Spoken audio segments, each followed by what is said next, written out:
नमस्कार दोस्तों, आप सभी का स्टडी डिलाइट चैनल पर एक बार फिर से हार्दिक स्वागत है। पीईटी 2023 का प्रैक्टिस सेट चल रहा है और आज हम लोग देखेंगे प्रैक्टिस सेट नंबर 11 को। साथियों, जैसा कि आप सभी जानते हैं कि पीईटी एग्ज़ाम में अब ज़्यादा दिन नहीं बचे हैं, तो आप सभी लोग ज़्यादा से ज़्यादा प्रैक्टिस करिए और अधिक से अधिक प्रश्नों को हल करते रहिए, जिससे कि एग्ज़ाम में अच्छे नंबर लाए जा सके। तो आज हम लोग जीएस का प्रैक्टिस सेट करने वाले हैं और महत्वपूर्ण प्रश्नों को हमने शामिल किया है। तो पहला प्रश्न है कि देव और असुरों के बीच संग्राम की कहानी का वर्णन किस ग्रंथ में है। तो जो देव और असुरों के बीच संग्राम की कहानी है, तो उसका वर्णन कहाँ मिलता है? तो ऐतरेय ब्राह्मण में। कहाँ मिलता है साथियों? ऐतरेय ब्राह्मण में मिलता है।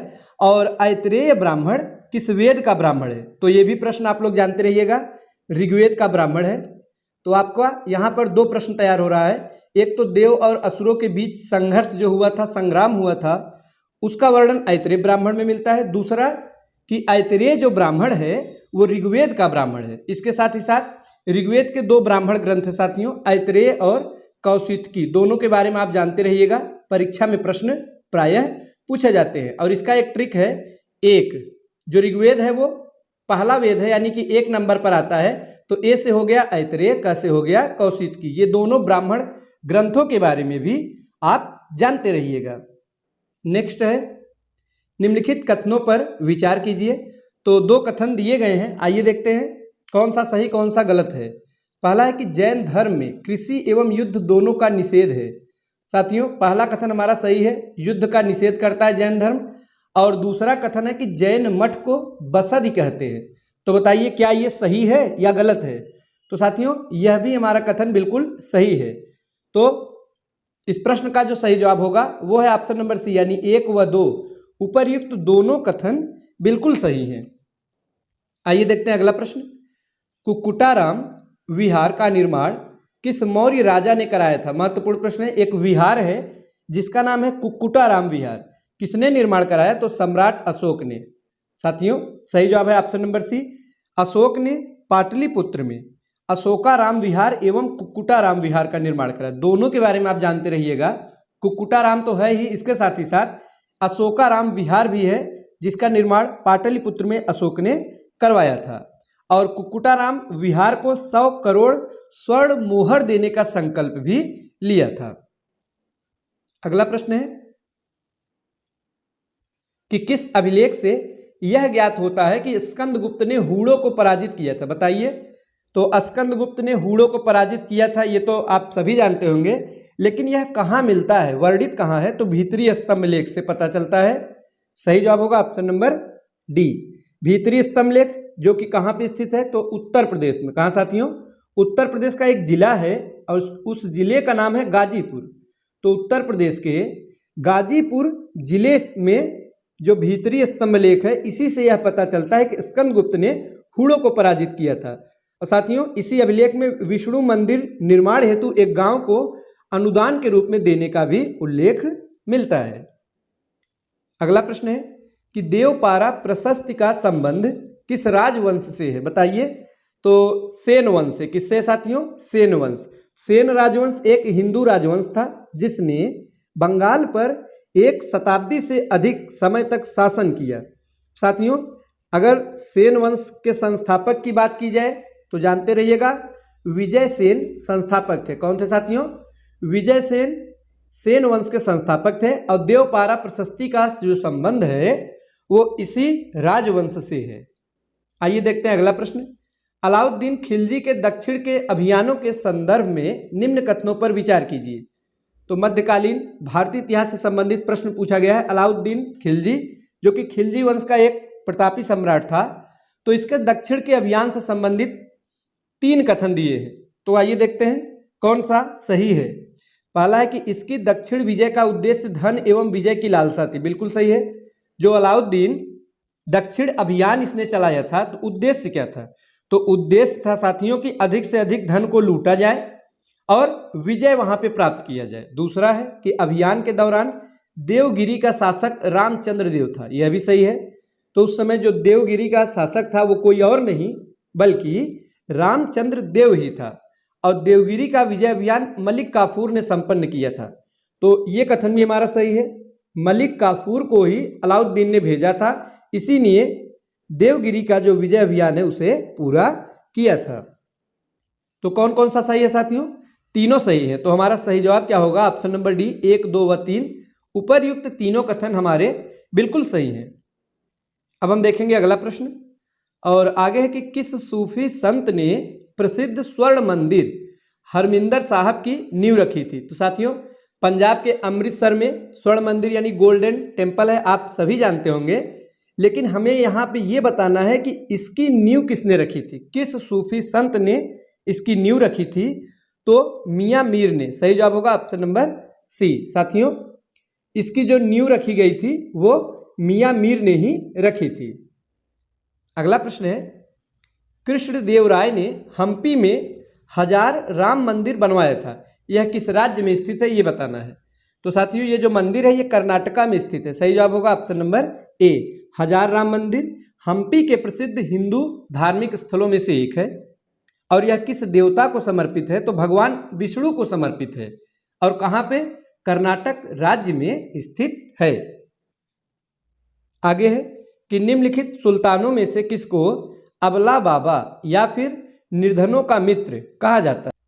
तो बताइए साथियों, महत्वपूर्ण प्रश्न है। तो निर्धनों का मित्र कहे या अबला बाबा कहे, तो ये दोनों जो कथन है या दोनों जो उपाधियां हैं ये इब्राहिम आदिल शाह द्वितीय से संबंधित है। सही जवाब होगा ऑप्शन नंबर डी, इन्हें ही कहा जाता है।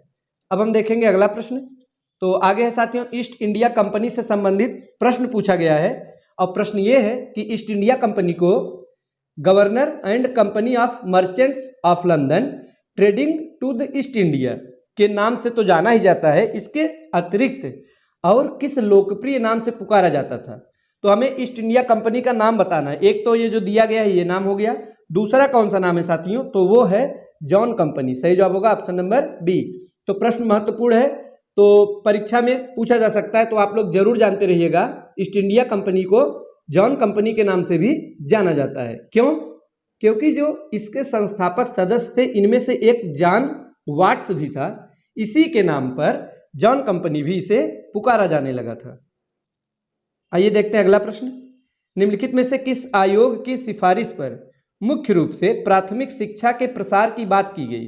तो प्राथमिक शिक्षा से संबंधित कौन सा आयोग है? तो वो है हंटर कमीशन यानी हंटर आयोग। हंटर कमीशन का गठन कब हुआ? तो 1882 ईस्वी में। तो 1882 ईस्वी में इसका गठन किया गया और इस आयोग ने जो प्राथमिक शिक्षा है इसके प्रसार के लिए उपाय सुझाए थे साथियों। इसके साथ ही साथ ऑप्शन नंबर बी में दिया गया सैडलर आयोग, इसका गठन कब हुआ था? 1917 में, जानते रहिएगा। और सी में है वुड डिस्पैच, तो 1854 में गठन हुआ था। इसे शिक्षा का मैग्ना कार्टा भी कहा जाता है साथियों, भारतीय शिक्षा का। और डी है वर्धा आयोग, 1937 में। तो सभी आयोग शिक्षा से संबंधित अति महत्वपूर्ण आयोग है और आप सभी के बारे में थोड़ा बहुत जरूर जानते रहिएगा। तो इस प्रश्न का सही जवाब क्या होगा? हंटर कमीशन, जो कि प्राथमिक शिक्षा के प्रसार की बात इस कमीशन ने की थी। आगे है महत्वपूर्ण प्रश्न है, पुस्तक से संबंधित है। हमें बताना है गांधी एंड गांधीज्म जो पुस्तक है इसकी रचना किसने की थी? तो भीमराव अंबेडकर ने। सही जवाब होगा option number A, Bhimrao Ambedkar द्वारा रचित है गांधी एंड गांधीज्म पुस्तक। और साथियों, अंबेडकर जी का जन्म कहाँ हुआ था? मध्य प्रदेश के महू जिला में हुआ था 1891 ईस्वी में। इन्होंने अछूतों यानी दलितों के उद्धार के लिए बहिष्कृत हितकारिणी सभा की स्थापना भी की थी।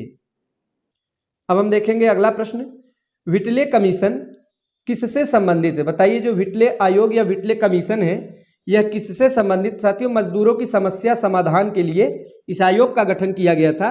तो यह मजदूरों से संबंधित आयोग है। इसे राजकीय श्रम आयोग भी कहा जाता था, यह भी आप जानते रहिएगा। आगे है फख-ए अफगान या बादशाह खान इत्यादि उपाधियां किससे संबंधित है? तो कुछ उपाधियों का नाम दिया गया जिसमें फख-ए अफगान और बादशाह खान नाम है।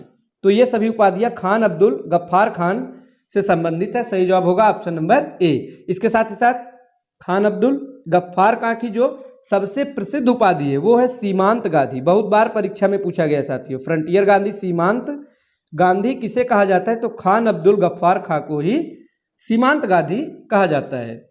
इन्होंने खुदाई खिदमतगार नाम से एक ऐतिहासिक आंदोलन भी चलाया था।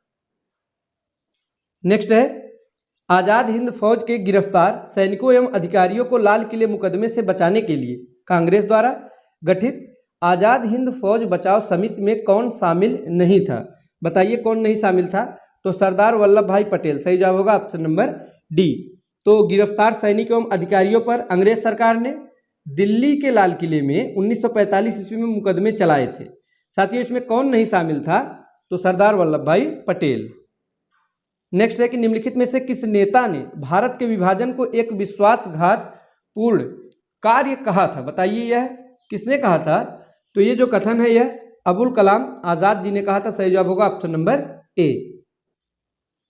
आगे भारत में मोनोजाइट पाया जाता है। बताइए साथियों, जो मोनोजाइट है यह भारत में किस राज्य में पाया जाता है? तो केरल में। सही जवाब होगा option number D. Monazite thorium और यूरेनियम का मिश्रण होता है और यह केरल के तटीय भागों में ही पाया जाता है। तो ये थे आज के अति महत्वपूर्ण प्रश्न जिस पर हमने डिस्कस किया।